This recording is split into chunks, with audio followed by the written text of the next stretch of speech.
I'm going to think about plotting these so you can think about it in terms of the xy plane. So if you have 1, and maybe this is A, and then if you have 2, that is A, and then 3 at C, and then at 4 you'd be at like D. So this passes a vertical line test that you think about because it only touches each vertical line once. So it's not the y values that can't be repeated, the x values cannot be repeated. So because I have 4 unique x values, it is a function. I'm really sorry about that. You need to get in the zone. The domain of the function is a set of x values. So it's just the set of the inputs. And the range is the set of outputs, or the set of y values. So in this case it's A, B, A, C, and D. So there is no B, we just don't write it. And then A, since you don't need to write it twice, even though it shows up twice, you don't have to write it twice. And then the inverse of a function swaps the role of x and y. So the inverse, denoted this f raised to the negative 1, is it swaps the order. So it's A1 be your first pair, A2 is your second pair, C3, and then D4. And again, to be a function, your x values or your inputs cannot repeat. So is f inverse a function? No. Great. I'm not going to say not a function because of the repeated a values. So because this. Okay. Any questions on that?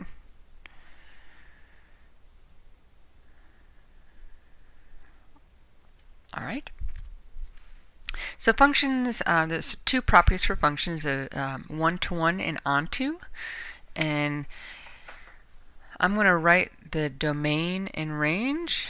Actually, I'm going to write the sets A and B. So here I have my A, and in A I have 1, 2, 3, and 4. And in B I have A, B, C, and D. I'm just going to do a graphical representation of this function. So 1 gets mapped to A, 2 gets mapped to A, 3 gets mapped to C, and 4 gets mapped to D. So this is just another way to represent my function. And so I'm going to think about onto first. So a function is onto if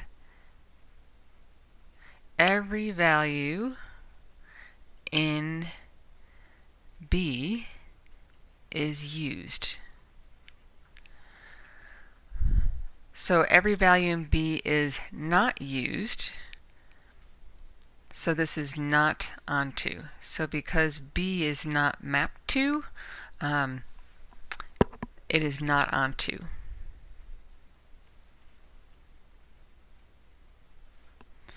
And then for one-to-one, one-to-one means that for every value you hit, so like A would get mapped to by one element. That's that one-to-one.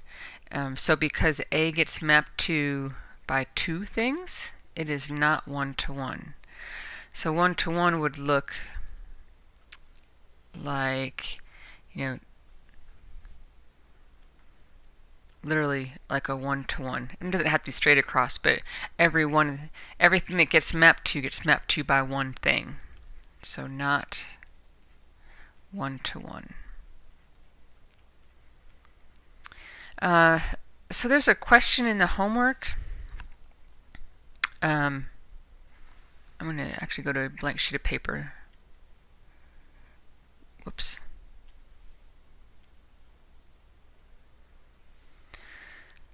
So there's if you have a function like g of x equals x plus 7 or something like that.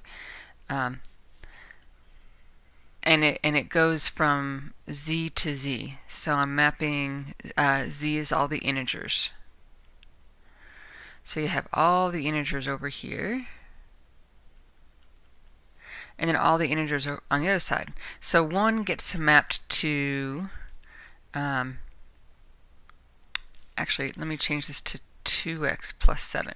So 1 gets mapped to 2 times 1 plus 7, so 9. Sorry, 1 gets mapped to 2 times 1 plus 7. 2 gets mapped to 2 times 2, which is 4. 4 plus 7 is 11. 3 gets mapped to 13, and so on. So the question would be, is G onto? So what do you guys think? Does every value in your range, or every value, does every value over here get used?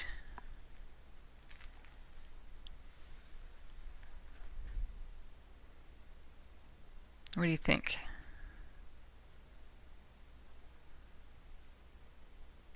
Okay, Tyler, why are you saying no?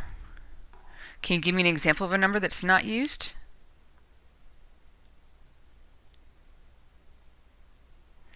Oh, actually below 9 will work. Like if I have, there's a 0 over here, so 0 would get mapped to 7, and you can have negative values also. But right, Tyler, it says because it skips a few like 10. So, there's between 9 and 11, there's a 10, but there's no integer that maps to it. So because there's no integer that maps to it, G is not onto. Okay, so that one should more directly help you with how to answer that question. Correct, Dave. You're right. If z was the set of natural numbers, it would not go below 9. Yep. Awesome. If your domain and range, so were all real numbers, so they often use that for all real numbers, then it would be onto. Because 10 could be mapped to by something. So in other words, you could have 2x plus 7 is there an x value that equals 10, and you can solve for it to figure out what value would equal 10. So you'd subtract 7 and you'd get and then divide by 2, you get 3 halves. So because 3 halves was not in our original domain, when you're going from z to z, it is not onto. But if you're going from R to R, it is onto. So again, be careful in that question. They first talk about, given this function going from the reals to the reals, they give you some information, and they say now consider your domain and range being the integers. What happens? So, okay. Let me go back to the document.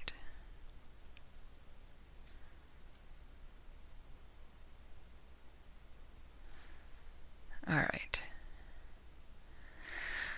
Alright, so then there's several application problems. And the first one is about hashing functions. So it says, suppose a company identifies each member with a 7-digit number. The hashing function h takes the first 3.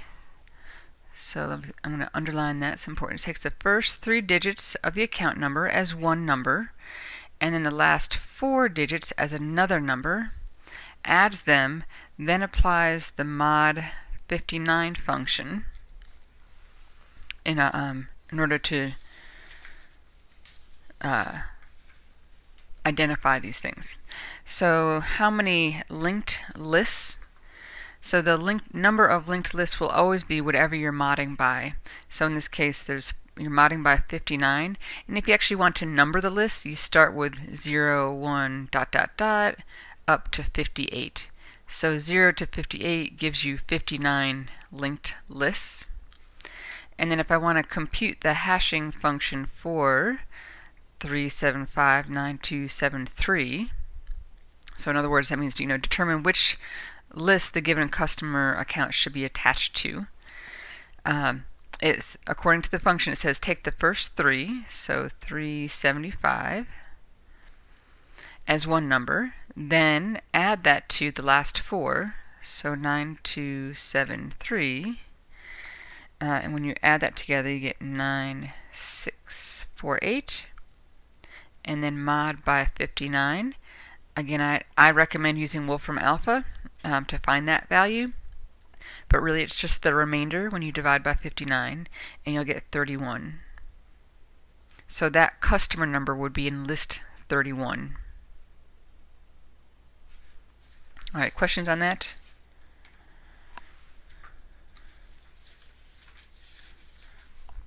Okay.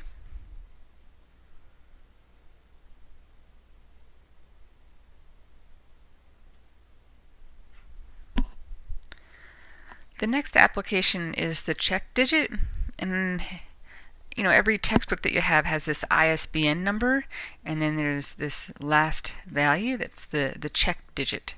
So I'll show you where that number comes from. So I'm going to write out below the number. Let's see, 1, 2, just counting, 1, 2, 3, 4, 5, 6, 7, 8, 9. And that just helps me line things up better. Not that I can really write it well below it. I'm going to multiply those corresponding pieces. So I'm going to say 5 times 1 plus 0 times 2 plus 5 times 3 plus 0 times 4 plus 0 times 5. And I realize I don't have to write all these out by 0, but just to get the pattern. 1 times 6 plus 8 times 7 plus 0 times 8 plus 1 times 9 plus, I should have written 10 under my C, 10 times C has to be congruent to or equal to 0 mod 11. Sorry, ran out of space. All right, so I'm going to just, adding up all of those. I get 91.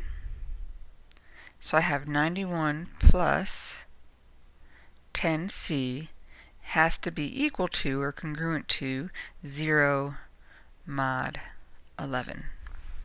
So in other words, when I find the remainder, when I divide by 11, it has to be 0. So in other words, that means it has to be divisible. Like when I add these two values together, it has to be divisible by 11. And then there are ways to solve this. I've just found that why mod 11? It always is. Mainly because you have 10 digits and you mod by the next one.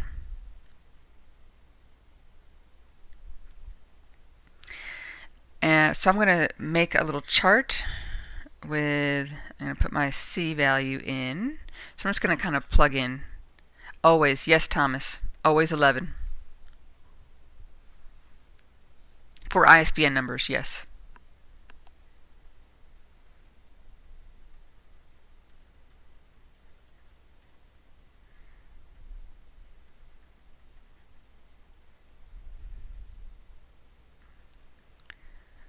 Alright, so I'm making this chart, and yeah, in general, but ISBN numbers are always 10 digits, so it's always 11 for ISBN. But if you wanted to create a 6-digit ISBN, then you'd be mod 7. Yeah. So the C value, when you're mod 11, the only values you can be are 0, 1, 2, 3, 4, 5, 6, 7, 8, 9, 10. Those are the only values that you can be. So I'm going to start with, let's plug in 0 and just kind of look to see what happens. So if I plug C as 0, 91 plus 10 times 0 would be 91. And then I using Wolfram Alpha mod 11, actually you don't even have to use Wolfram Alpha.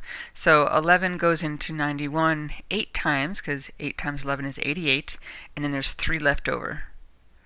So that would be 3. If I then chose my C to be 1, 91 plus 10 would be 101. And then I know that 9 times 11 is 99, so I have a remainder of 2. And then continuing this pattern, so 111. And I know that 10 times 11 is 110, so I have a remainder of 1. Notice these keep going down by 1. If I plug in 3, I'll have 121, which is divisible by 11, which means this is mod 0. So my C is 3. My check digit here is 3. Okay, any questions?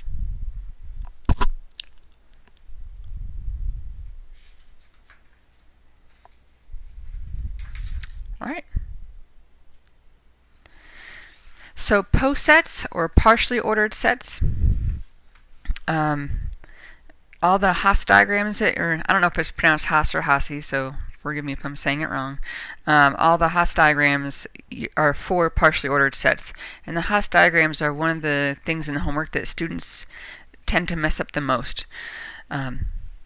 So let's make sure we first really understand what a partially ordered set is. And it goes back to 3 properties from last week.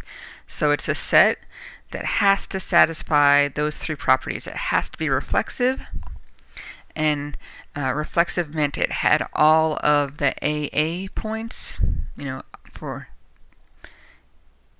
to have all of those kind of points.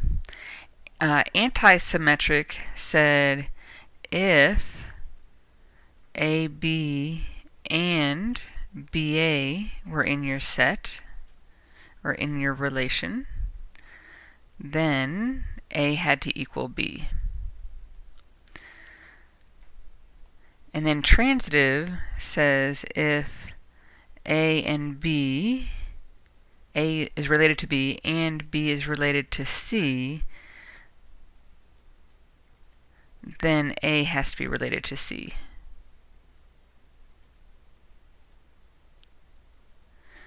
So those 3 properties have to hold. Here, my set A is where my input and outputs are coming from. When you have partially ordered sets, your domain and range are the same. So is this relation a poset? So the reflexive, it has 1, 1, 2, 2, 3, 3, 4, 4. So check, it is reflexive. It has all of those. And then anti-symmetric, if A, B, and BA, so really I can't have any, like 1, 2, 2, 1 can't be in there. It's not. So good. 2, 4, 4, 2 can't be in there. But it's not. For 1, 3, 3, 1 can't be in there. It's not. Great. For 3, 4, 4, 3 can't be in there. It's not. So we're good. For 1, 4, 4, 1 can't be in there. And it's not. That's another way to kind of check to see if it's anti-symmetric. Look at all your non-reflexive pairs, and if you reverse the order and that one is not in there, then it is anti-symmetric. Check. Transitive, I just kind of go through the all possible pairings. So, and I don't have to worry about reflexive points here either. So I think about 1, 2. The only thing I can pair that up with is something that starts with a 2. I'm going to cross these off because I don't need to worry about them. So the only thing that starts with the 2 is a 4, the 2, 4, and that would imply that 1, 4 is in my relation, and it is. So great, okay. Now what if I start with 2, 4? If I start with 2, 4, I have to start with a 4, and there is nothing. So I can't continue with that one. 1, 3. The only thing that starts with a 3 is a 3, 4. And that would imply that 1, 4 is in there, and it is. So that's good. Alright, so I've started with 1, 2, started with 2, 4, started with 1, 3. If I start with 3, 4, I'm going to get the same problem, not problem, but I just can't, there's nothing to match it up to, just like with the 2, 4. And same with the 1, 4. So I've shown that all possible pairings work, so it is transitive. Another way to think about that is, I did not give you an example to show it's false, so it must be true. So is this a poset? Yes. It's a lot easier to show it's not a poset than to show it is. Is that okay?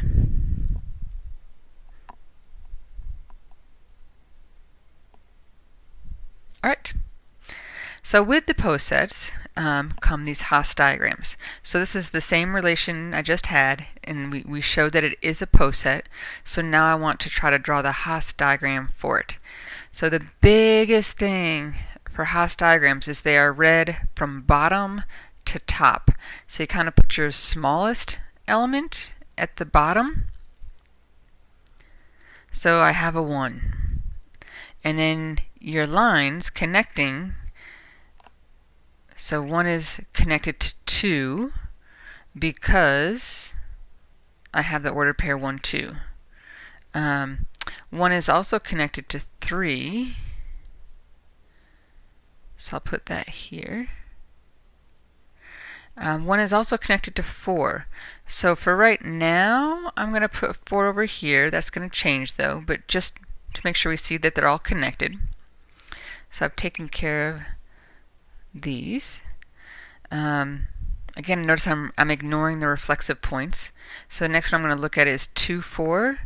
Well, if 2 is related to 4, that means 4 has to go up above 2. And now, because 1 is related to 2 and 2 is related to 4, because it's a poset, I know the transitive property holds, so 1 is connected to 4 this way, so I don't need it over here. So I'm going to erase that part.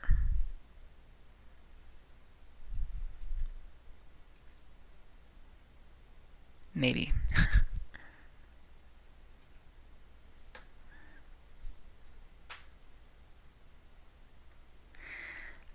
So I got the 2, 4, 3, 3 is okay, 3, 4. So if 3 is related to 4, that means I have to go up. So the relation goes up. Let me give you guys another example of how to create the pairs from the diagram. So let's. So this is the Haas diagram. So we are done with that one. I just want to show you another one, kind of going in a different direction and using different variables. So if I have D, let's start with A at the bottom. A, B, C, E. So it's very similar. Just added an extra one above C. So there are 5 values, and the ordered pairs would be, because it's a poset, you know that all the symmetric points are there, or I shouldn't say symmetric, all the reflexive points are there, because a poset is reflexive. So I first would list like all, like A, B, B, C, C, D, D, and E, E. So all of those pairs are there. And now I'm going to start reading the diagram. Remember, it goes upward. So I know that A is related to anything that it can connect to by going up. So A is related to B. A is related to C. A is related to D. And A is related to E. I'm now going to start with B. What is B related to?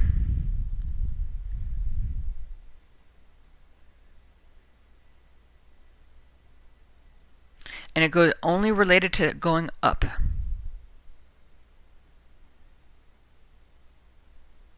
Great, D. Good. So, yeah, it's a post set is not symmetric. So just because A is related to B doesn't mean that B is related to A. And again, keep in mind you're always going up. So, Dave, I gave you this example because that's a common mistake. So I want to make sure we get that clear before you submit stuff. So B is only related to D. That's it. D is only related to itself because there's nothing above D. C, what is C related to?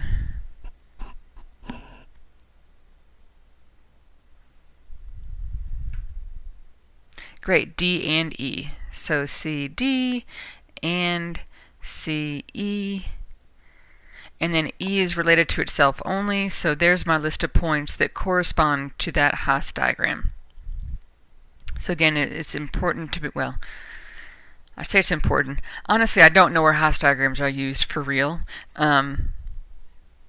But in terms of completing this course, being able to go back and forth between the diagram and the sets or the relation is good. Sorry, I hate saying that I don't know where it's really used.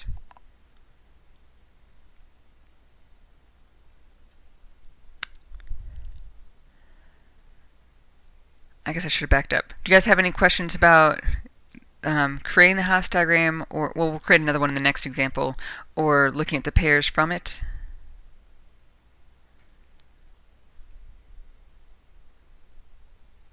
Okay.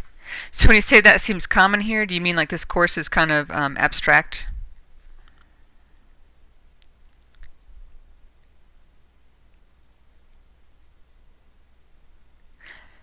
Yes. Okay.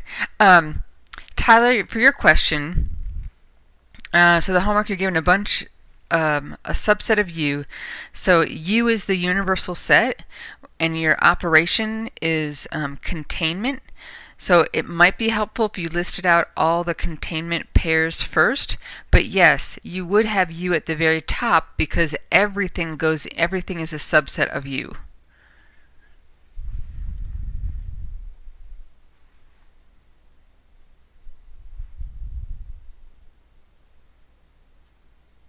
All right, let's look at this last example. Yeah, and so Tyler, while you're on that question, also make sure that the empty set is at the very bottom of that diagram because the empty set is a subset of everything. So the empty set's at the bottom and universal set's at the top. Okay. All right, so let's look at this example. We have 2, 4, 6, 8, 12, 18, 24, with divisibility being your partial order. Let's first try to write out some of these. Listing the pairs. So 2 goes into 2. So 2, 2 is a pair. 2 goes into 4. 2 goes into 6.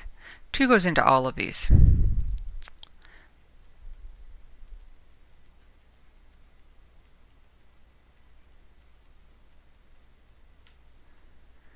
Alright, so then we'd think about starting with 4. Well, 4 does not go into 2, so I don't have the ordered pair 4, 2, but 4 does go into itself, so I have 4, 4. 4 does not go into 6. 4 does go into 8. And so you get the idea. So you can list off all the points if that's helpful. I'm going to try to start drawing the Haas diagram. I know it doesn't say to, but for me, that's the easiest way to find the minimal and maximal elements and the least and greatest elements. So 2 is at the bottom because 2 goes into everything. So 2 goes into 4. And 2 goes into 6. So I put them on separate branches because they don't go into each other. And then 4 goes into 8. So I'll put 8. And I can't connect the 6 to the 8 because 6 does not go into 8. 4 also goes into 12. And 6 goes into 12. So both those get connected. And then at 18, 18 does not, 8 and 12 do not go into 18. So I have an 18. The 8, the 12, and the 18 are supposed to be all on the same kind of level. And then where's my next number? 24. So 12 goes into 24. But 8 does also. So there's my Haas diagram that represents this poset. And then the question is, well, first is determine all the minimal and maximal elements. So the minimal elements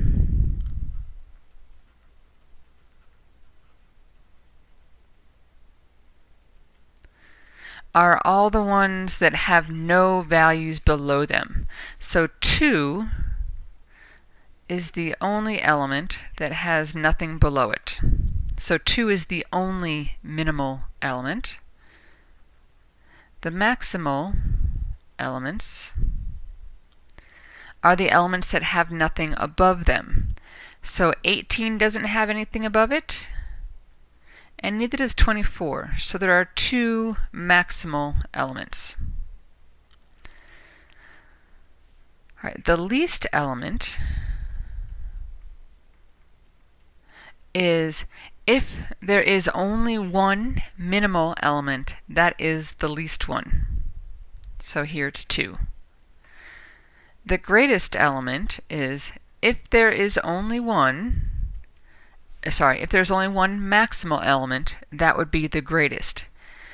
Because there are 2 maximal elements, there is no greatest, there is no biggest, because there are 2 maximal ones. So I'm going to say none because there are 2 maximal elements. So if we happen to have 2 minimal elements, there would be no least. So those are just definitions. Are those clear?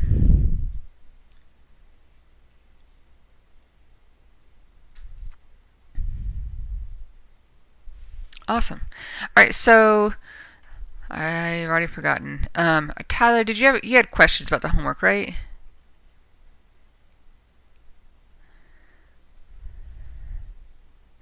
Do you want to ask me those now?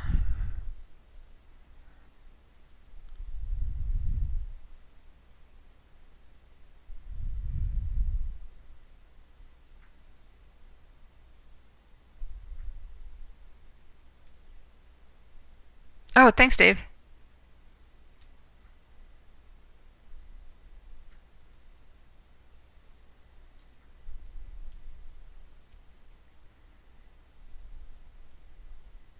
Yes, I always forget that big O is in this. I don't know if you guys are math or CS or something else, but big O comes up a lot in CS. So let me go to a new sheet.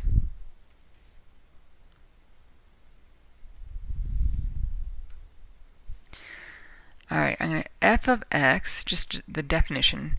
F of x is big O of g of x when f is, that's less than,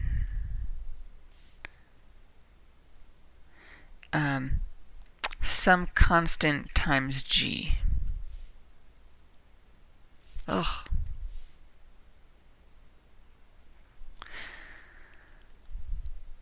All right, so if you have, I don't know, there's my f, and then there's my g.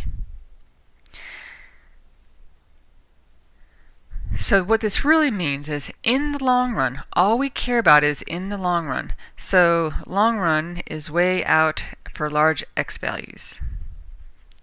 So none of this beginning stuff matters because all you care about is, none of this matters because you just want to look at this end behavior. So because F, so here F is bigger than G. In other words, it grows faster than G. This would tell me that G is big O of F because G is less than F, really some constant times F. Tyler, does that help?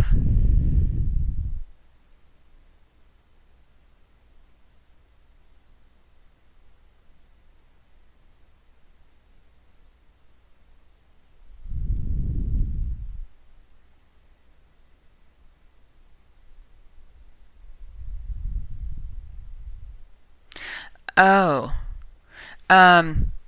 R, did they mess up the letter? R stands for the red. And I think they used R and F, maybe? Yes, so R means the red line and B means the blue line.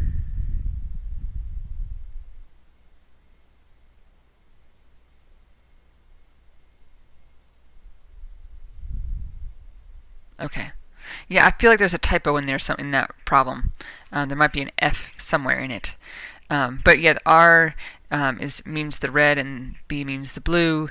And so you should realize, just by looking at what we just did, either F is big O of G or G is big O of F. So it's not going to be both.